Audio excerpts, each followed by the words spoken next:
1-2.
Roll call.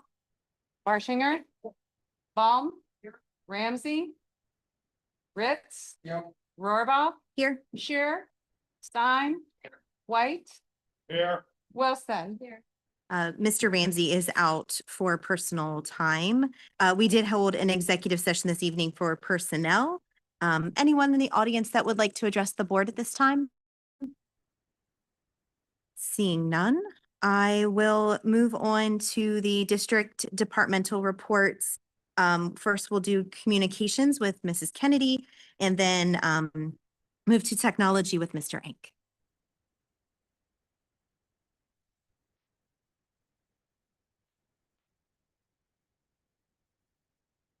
Can you hear me now? There we go. All right. Good evening, everyone. So tonight, I want to talk with you a little bit about our athletic pages that we just redid last year. It was kind of bad timing because a week after I did my report in March, we were told that we got an award from Pennsboro, which is our state communications association. So we submitted that. They do like yearly communications excellence awards. And we submitted our new athletic pages and we got the award of merit for that. And I wanted to kind of toot Erin Burkett's horn. She's our community relations assistant. She splits her time. Well, she mainly helps me, but she works at the front desk at the ESC, answering the phones, helping people as they come in. And she is huge with helping out with those athletic pages.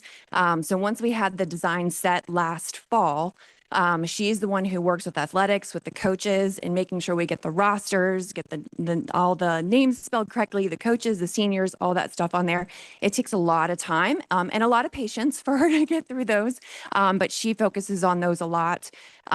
She also did a lot with our social media. She does a lot of the scheduling, a lot of the graphics, and helps a lot with the website. I couldn't do what I do without her, but her being able to do some of those things lets me focus on some of these other strategic communications that we have going on. So I just wanted to toot her horn a little bit. With her being behind the scenes, she doesn't get seen all that often. So I just wanted to make sure that she's a big part of the team. And the other thing we're going to be focusing on quite a bit this year, this was probably about a year and a half ago when the Department of Justice came out with guidelines that for ADA website accessibility, which means that anybody, no matter what their disability, should be able to access the same information that anybody who is able-bodied. So which means all of our graphics all have to be ADA accessible. They have to have alt text. PDFs are pretty much a big no-no now on websites. So we have to make sure that we're going through and making sure we're following all those things. Even, for example, every graphic, every picture that we put on social media has to have alt text. And that is very time consuming to make sure that we're doing all that. But it's the right thing to do because just because you have a disability doesn't mean that you shouldn't have the same access as anybody else. So that's one thing we're really focusing on. The area that has a lot of PDFs on it right now is our curriculum pages. So Dr. Guadagnino knows with Adrian Arnold and stuff, we'll be working with them and getting those all fixed up. That'll be a big focus. Those are the two main things for right now. Any questions? Steph, are we going to keep up with the rocket reports? I thought that they were so engaging, and seeing that number does not surprise me. So I want to make sure that we stay. Yep. I don't know if it's a quarterly or if it's as needed, but I just want to, as a marketing person myself, I really enjoyed what you did there. So I know I was excited to get those out. And, and just in talking with our, we call it our ATM team, it was kind of on an as needed basis as things kind of arise or things that we need to be able to talk about. I imagine as Dr. Guadagnino gets ready for probably some of our testing results in the next month or so, we'll probably be putting information on that out. Eventually we need to put our information on our surveys that I shared with all of you. So I have some things in the line that we'll be getting those out. Anything else? Anyone else? All right. All right. Thank you. Thank you.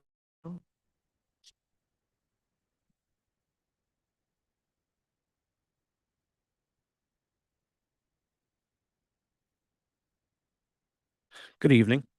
The two items that I would like to highlight from my report are first, the first action step I have listed. I was waiting for 2 years for a couple features of our old previous content filter. And after 2 years, it was enough was enough. We weren't getting what we needed, so we switched to a new product called LineWise.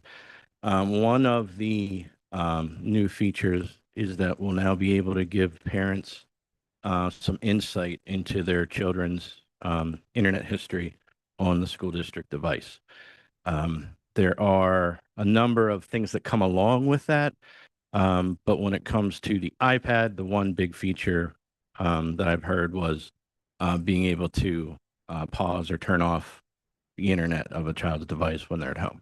So we are currently doing some testing with that. I'm hoping in the next couple of weeks that's something that will be ready to roll out to our community. The other item I'd like to highlight is the retirement that we have coming up later this year. Our PIMS coordinator, database manager, will be retiring, and that is the position that oversees the state reporting requirements that we have. Does a lot of work with databases, and our student information system. There are a lot of nuances with it that require very unique skill set.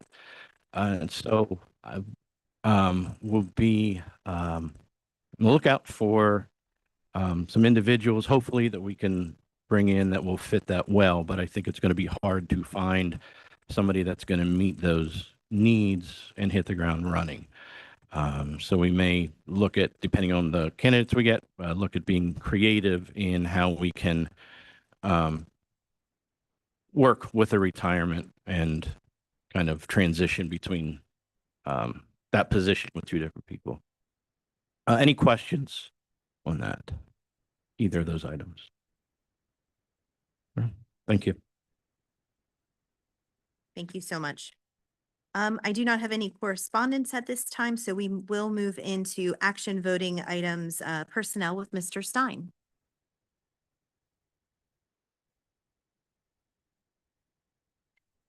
Personnel board actions requested. Item A, resignation, acceptance of the following resignation.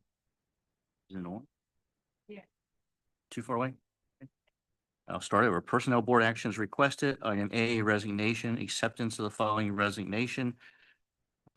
Shay Stremmel, head lacrosse coach. Item B, extracurricular positions, approval of the following individuals for the 25-26 school year as listed. Item C, game manager, interscholastic personnel, approval of the following as listed.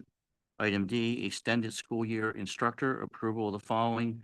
Caitlin Wassler. So moved on personnel. Second, any discussion? Need a separate vote on C. Okay, roll call vote on letter C. Barshinger, Yes. Shear. Yeah. Wilson. Yeah. Ritz, Yeah. Baum. White, Yeah. Stein.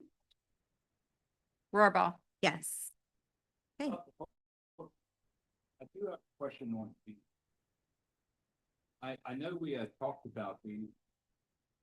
So on every one of these positions, they can't be combined.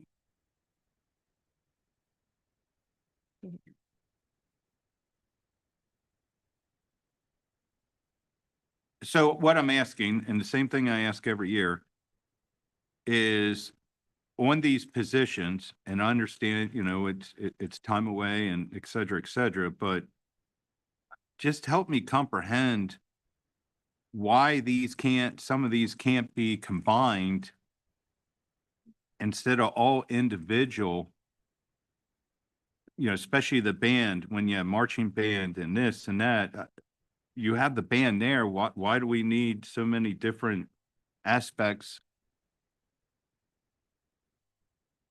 Please. Sure. You may recall last school year, we spent a good portion of the year with the personnel committee looking at those positions and the placement of those positions and the numbers of those positions. We had that discussion last year. We had 4 different options that I presented to talk about what we might do as far as combining. Ultimately, the personnel committee decided to go with the second option, which eliminated a couple positions, but left most of them just like they are. We had that's the discussion we had last year, and that list that you have tonight reflects that discussion and the board approval. And then last meeting, we talked about the matrix as far as what positions and what those salaries are for each. And remind me, were we gonna do a phase 2 of that audit? I feel like we said something along those lines that just hasn't ever been moved forward. We said we would continue looking at them a little bit. What we talked about was job descriptions Mhm. for each. We haven't progressed like- further with that, but we haven't. Were we Talk- gonna guinea pig or something like tracking hours to say, would this be better to move to a blue card rather than a stipend position? I feel like we were gonna do like a second, I can't wrap my head around like the exact, like, Someone brought the that. evaluation of it. There was never a plan for that to occur. Okay. Yeah, I agree. I thought too, we were going to make sure that some of this stuff wasn't being done on school time, regular teaching time. And if it wasn't, could it been, do they have time to do it on regular time? So I remember getting results from that either. As a part of the personnel committee process last year, we did a survey and we surveyed all of the heads and assistant advisors for all this. And we got all the data talking about how many students do they supervise, when do they do the work, how much stuff is in the summer, how much is on the weekends, all those kinds of things. That is spreadsheet. We had that information last year and was part of the discussion. But there was nothing else proposed to change other than the change that we made and you voted on in March. We did receive all that information. If we could get that resent out to the board. It was linked. It was Beautiful. linked Thank today, you. yes. It was linked today. I do think we need to do phase 2 of this. And I think we went into it and made some quick accommodations, but I'm one of 9, but I think that it's definitely time to take this further. Is that a personnel committee discussion or are we planning to do something different? Yeah, I would start with personnel committee. Yep. Yes. Any other further discussion on? Well, I guess. Yeah. My question is, you have a high school chorus director, high school concert choir director. Those can't be, if you're going to have all the kids, I guess I'm totally missing the point, I guess, and hopefully someone can explain to me. You have all the kids there, they're going to be at one spot, but they all have different itemized summaries to what they're doing. So, esports advisor, we have 2 of them. You can't have one. Is it different grades? And again, years ago, we had our social study teacher would come down and teach us stuff. And, now I understand things are done in the evenings or in weekends and stuff like that. And everyone's time's valuable. But last year we had someone that was making $13,000 just doing, stuff on the side. So I guess I'm just saying, where do you put a stop to it? Me personally, I think this whole thing just needs 100% reevaluated.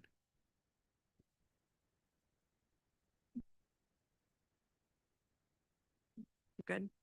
Yeah. Just a clarifying question, and forgive my clarifying questions. I'll make it brief. So I think what I hear people saying, we're going to revisit this and we're going to perhaps drill down to even hours, making sure that we understand.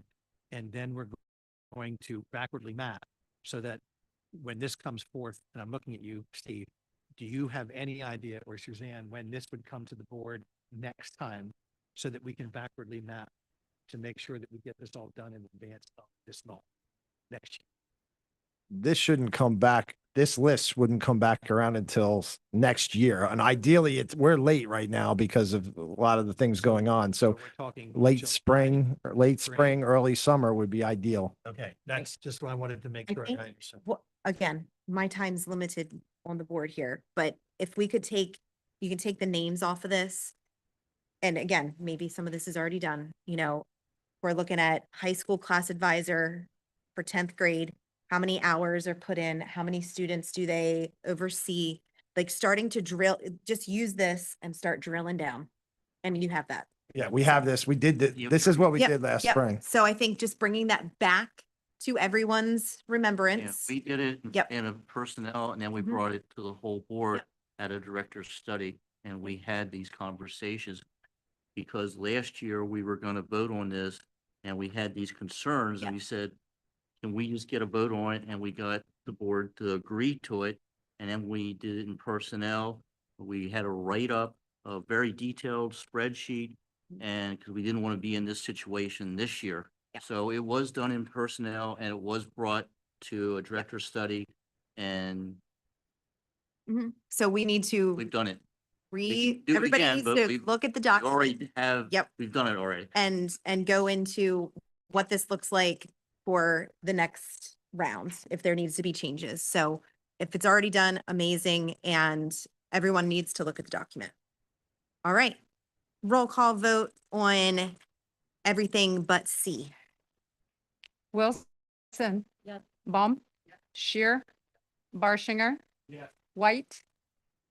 Ritz. No. Stein. Yeah. Rohrbaugh. Yes.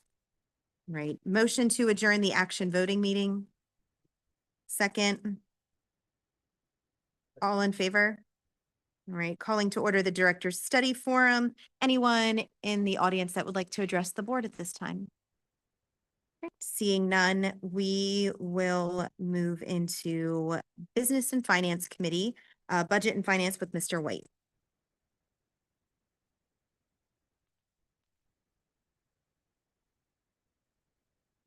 Budget timeline, and I'm going to turn that over to Mr. Zapp. Thank you, Mr. White. So you have in front of you our first step of the 26-27 budget, and it will be for the adoption of our timeline. Like always, as I've explained in the past, what we do is we start with the end in mind, which is June 30th, where we need to have our budget adopted and submitted to PDE. We work backwards with the corresponding future board meeting dates that was just approved last month. So some dates that I do want to throw out to you over the next couple of months. November there, you can see we'll be reviewing the 24-25 audit from the fiscal year 24-25 and continue into December to work on budget discussions. In that November timeframe, we'll be looking to the board for our first resolution, and that's to stay within the Act 1 index. We typically have done that here in Spring Grove. The circle date in January 26th there, that would be the last date if we didn't want to vote on that Act 1 index. That would be the last date that we would have to submit a budget to PDE. Next circle date would be April 13th. We adopt the proposed final budget and we make that available to the public. And then May 18th, we adopt our final general fund budget as well as our nutrition services budget. And then June 30th, we submit everything to PDE. Hopefully by that time, we have this year's budget from the governor passed. I'm sorry, I didn't mean to say that. Okay, but anything for the timeline? Any questions for me? Well, I asked Doug, I don't know if you passed that along. If you want to take, can we take it over or do you want me to? Oh, perfect.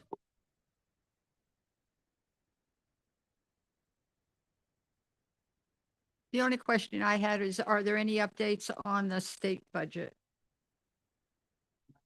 Not at this time, okay. It's a little hard to start thinking about next year's budget when we don't even know how much money we're gonna have this year. Mark, may I interrupt? Because I think I have a little thing that came out just this morning and we didn't have a chance to talk. The two sticking, there's no, it's an impasse. So there's no progress. But the two sticking points, and I was at a superintendent's meeting on Friday and they also talked about it there, are the cyber charter school recommendations, and then the SEPTA, Southeastern Pennsylvania's mass transit. And apparently it's loggerheads and there's two sides and that's where they are. And I unfortunately heard Friday that no one was real optimistic that it was going to be done anytime soon. And that's the latest that I got as recently as Friday and today. Mark, I didn't mean to cut you. Okay, very good. Okay, moving forward, I'm going to turn it over to Mr. Ang to talk to you about the extension for the Student Information System, otherwise known as our SIS system, which is Sapphire. Thank you, Mark. So when we first adopted Sapphire, we had a 7-year agreement to use that. That agreement is now up. And so this just represents a 1-year extension to that original agreement. And what's the purpose of the 1-year agreement rather than doing another long-standing agreement? Do you? So I was approached a couple weeks ago to do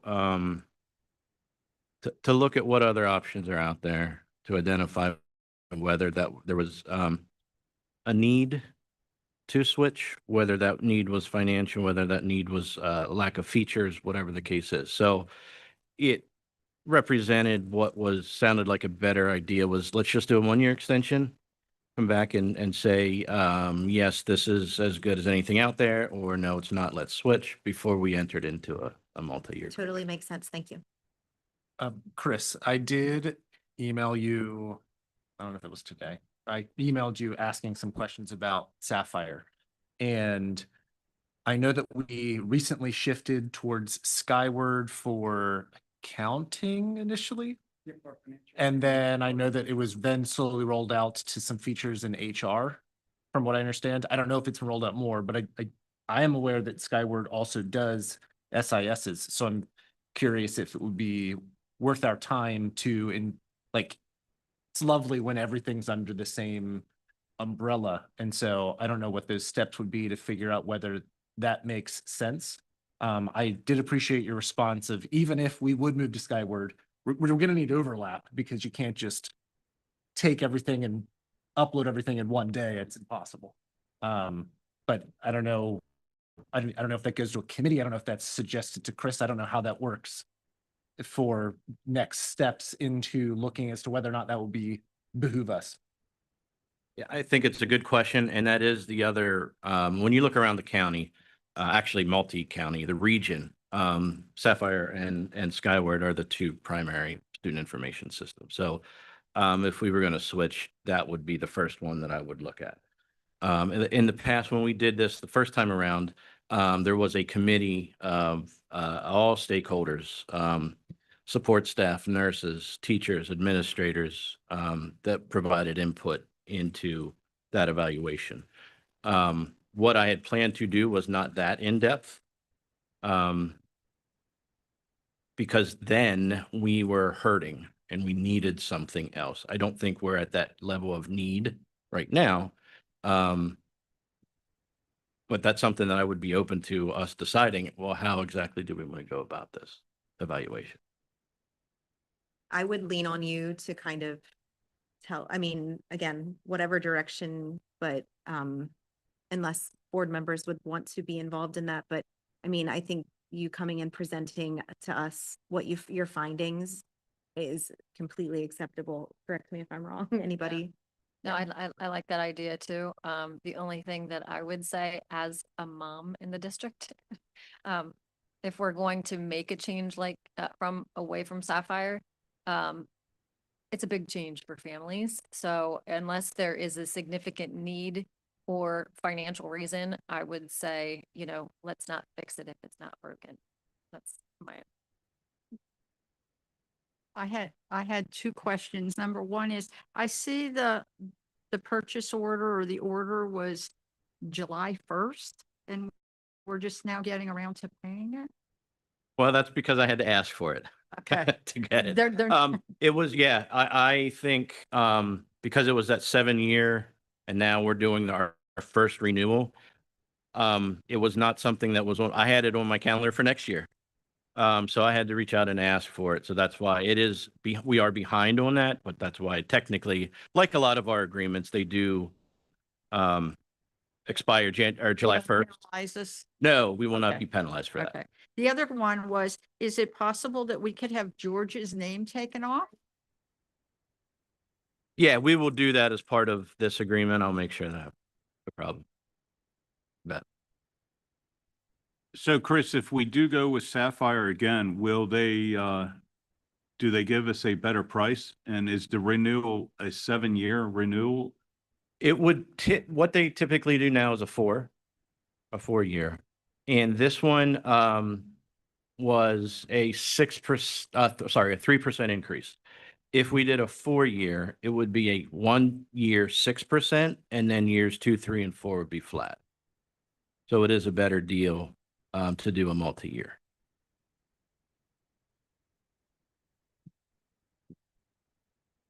Any other question? Okay, thank you. Okay, thank you, Mr. White. So over the past number of years, as the board knows, the administration, we have been working with the Spring Grove Area Historical Preservation Society and their interest in purchasing the ESC property over the past few months as we are getting ready to vacate, and we're anticipating that in 2026. The Historical Society has been working more now with their architects and their engineers, and basically getting renovation plans as well as additional specs that they're developing. And what they're requesting is a letter of intent from the district for us to confirm the property being sold to the Historical Society sometime in that 2026 time. This step allows the Historical Society to move forward with funding and planning while formalizing the district's intent. One last thing I wanted to add is this is a letter of intent. There would be an agreement of sale to finalize the sale sometime in that 2026 timeframe. So any questions on either the background or the letter of intent?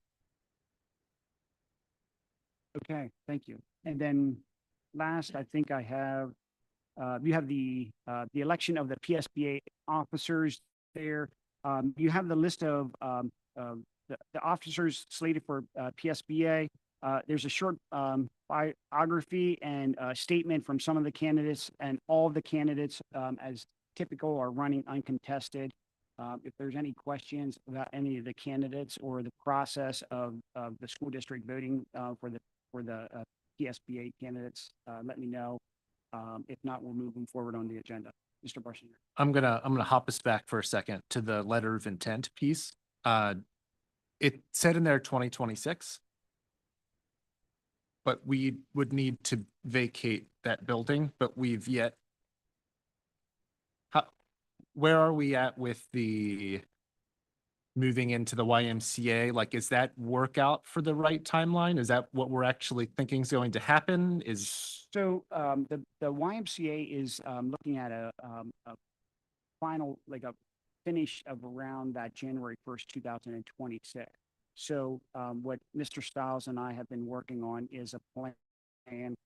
Sometime after that occupancy permit is granted to them, we would slowly move in and basically making sure that we would formalize like some of the offices, like for example, technology, making sure that moving over any type of equipment that isn't needed on a day-to-day basis, and then doing a more formal move in that June, July timeframe, so that there's a lot of, for example, homeschool visitors, ending of the year, making sure that, parents know exactly where the administration office is located, making sure we get that communication out to the parents. So making an official date of like that July 1st, 2026 is our time frame for right now.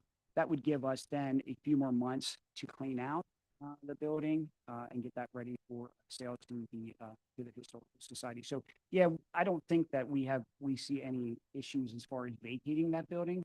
There may be just have to be a little bit of give with them on when we maybe officially move out in July 1st and when they can start moving items in and what we can vacate there's a lot of areas there, the larger areas like the boardroom that we could easily give them space to move a lot of items in prior to that time. We don't, there's other than some meetings, we don't hold our board meetings there anymore. So I would think as we come closer to that May, June, July timeframe, they could have access to those areas. Do we have a solution for, because it's like a domino effect, like we still have we're still using the YMCA partially for some of our maintenance stuff, correct? No. Oh, Here, we're 'cause completely out of it's there not right. now. So the only, the space that the ESC owns, part of it is occupied by technology, and then the rest of it, we are completely out of, and it's being renovated. May I very quickly, but it's my understanding the basement of the Ed Center has storage for the Historical Society at this time. Currently, yeah, the school board gave the authorization for the Historical Society, so they currently have items in there, and, but yes, I forgot to add that, yeah. All right. Thank you for covering policy. We will move into personnel with Mr. Stein.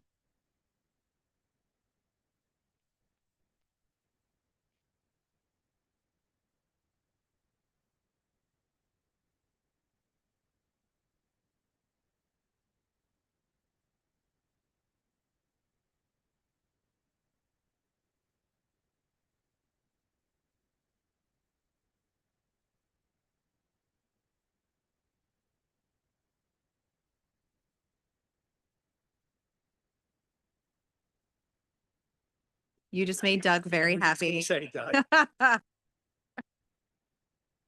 No, don't say that. No. Yes. All right, moving on to curriculum with Mr. Barshinger. Looks like 2 items for Dr. Guadagnino. Yes, thank you.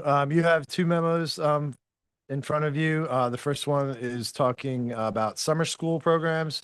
As is typical at this time of year, get a summary of our summer school activities at the middle school and at the high school. It's in the typical format, telling you how many kids were involved, and what subjects, and how successful they are. If you have any questions, I can address them. Steve, did you see my email? I don't know if I saw my email. And I know that you did. didn't have a whole lot of time. Yeah, I guess I'll go ahead. ask the Sure. questions again and then you Uh-huh. can kind of give response. I was curious how necessary the summer school programs are. I was looking at the credits that are currently available in the block schedule. I did some back of a napkin math here. If kids have access to 8 courses throughout 1 year and they're there for 4 years, there's an opportunity for 32 credits that are available. And as a district, I believe it's 26 or 27 credits. And so there is a flexibility of 7 credits or 6 credits. And so I was curious as to how many students are utilizing this program in necessary to graduate, or are we providing this as a convenience? And then overall, what is the cost to the district to provide the convenience? I'm not against it. I was just kind of asking some questions. We started charging this year, and we have a plan to increase the charges each year to recoup some of that. To answer your second question first, Mark and I will work together to put together a total cost with all the things that you mentioned, and don't have that tonight, but we'll get that to you. To talk about the credits, we are kind of in flux right now with block because that the first year right now, it does change it a little bit. In my opinion, most of the students that do this summer school work, it's because they failed the course. So depending on how many courses they fail, and their willingness to make it up and trying to stay with if they're trying to stay with their class, it is necessary for that. It also, we have some middle school kids involved as well. So as we get further into block, maybe we want to reevaluate the credits and do we offer this or not? Up until this point, it's been kind of necessary for those students that are struggling because it's their way to catch up. But we can look at the whole package when we get the financial piece together and we decide this every year. You know, we can decide what we want to do for next summer coming up here. I wonder if maybe it's something we can address in our curriculum meetings in the old news something, just so, I don't know. Does that make sense to? It could, yeah, Just, absolutely. If discuss it if we want to add it to the curriculum committee meeting agendas, we can kind of keep you updated that way as well. Whatever you want. Just as long as it makes its way back to the full board. Yeah. Yeah. Yeah. Well, right. We would have to Yep. figure out what we want to do. And like I said, every spring we bring forth whether, you know, how we're going to run summer school, if we're going to run summer school. And like I said, last spring, we decided to start charging for the first time, and we have a plan to increase those charges each year. And how long have we been running summer school? At the high school, as long as I can remember, I don't, That's what middle I'm school has gonna been say. on and off over the years. And then COVID, of course, we stepped it up a lot, and we actually did some elementary as well because we were getting money for that. So it didn't cost us anything. But the high school, they've done credit recovery, which is what we call their summer school for longer as I can remember. The middle school level, we didn't have it for a long time. And our students, if they failed and needed it to be promoted, would have to go to another school district that offered it and pay whatever they charged. Right. Moving on to athletics and music with Mrs. Wilson. Oh, sorry. Sorry. There was, Sorry, did you forget one? yeah, there was a Sorry. second, the second memo, summarizes just pre-K, this pre-K summer program. And again, this is the typical, memo that goes with the summer pre-K. As you know, each summer we run the summer pre-K for incoming kindergartners we've already identified as needing the help, and it's super successful. I know Mrs. Baum has visited many times, and it is very, very, very successful. And those students, when they leave that program, are very much more prepared for kindergarten and are more successful as a result. I do like the idea that the attendance rate was 89%. That's encouraging. Has there ever been discussion of running kind of a summer school? Credits don't exist in primary levels. My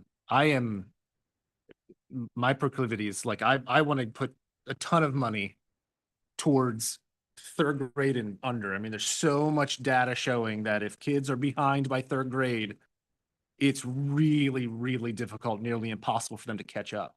And so I was curious if there was ever discussion about running some sort of summer program for between kindergarten first to second to third, and what that would look like. We did it for a couple of years coming out of COVID. We called it summer camp instead of summer school.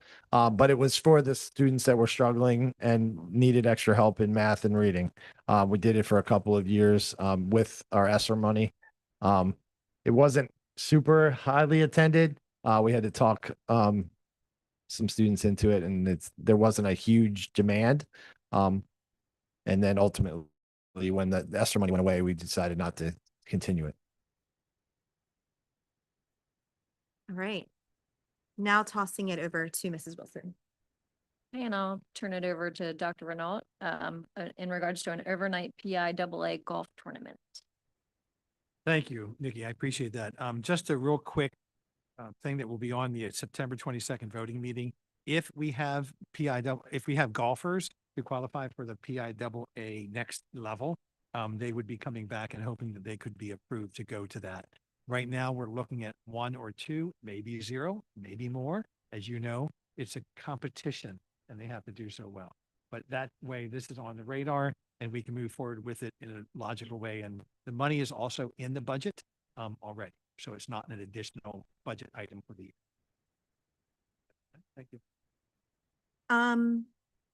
Planning. Anyone have items for future agendas? I do have one, and I know you. I just have a quick one. Yeah. Hopefully it's quick. It's more of a question as to how to address this. asked the question multiple times and I don't know where it goes. Is about our buildings and like the Bill's staff and how we can kind of efficiently use them. Just the money that is spent on HVAC is enormous, and like, how do we figure out, or what committees need, is it, I don't know if it's budget and finance, I don't know if it's maintenance. Like, do we hire a person to do HVAC? Do we look at possibly contracting for a year or two to like bring our systems up to code? I'm not sure. I just know we spend hundreds of thousands of dollars on the HVAC systems just to kind of maintain them. And I don't know if is that the best use, or was that most efficient use of those monies? Yeah, I think, Bill, if you want to just do maybe a presentation of all that your department does and the limitations and, you know, expertise that are in your department, and then we can go from there. I think that might be a good starting off point. Thank you. And then I was hoping maybe Dr. Peak and Mrs. Riddle could give us an update on the K-6 math and how that's going. Maybe October. Don't want to add more to your plate, but I We- would love an update. I think we have a curriculum committee scheduled for not this, it's in a couple months. It's already on the books. Oh. So Looking at we could present to the curriculum committee first. something little, nothing major. I know, because it was a big change. Okay. Anyone else? All right.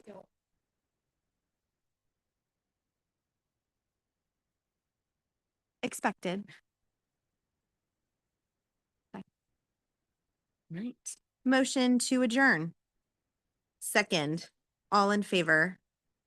Meeting adjourned.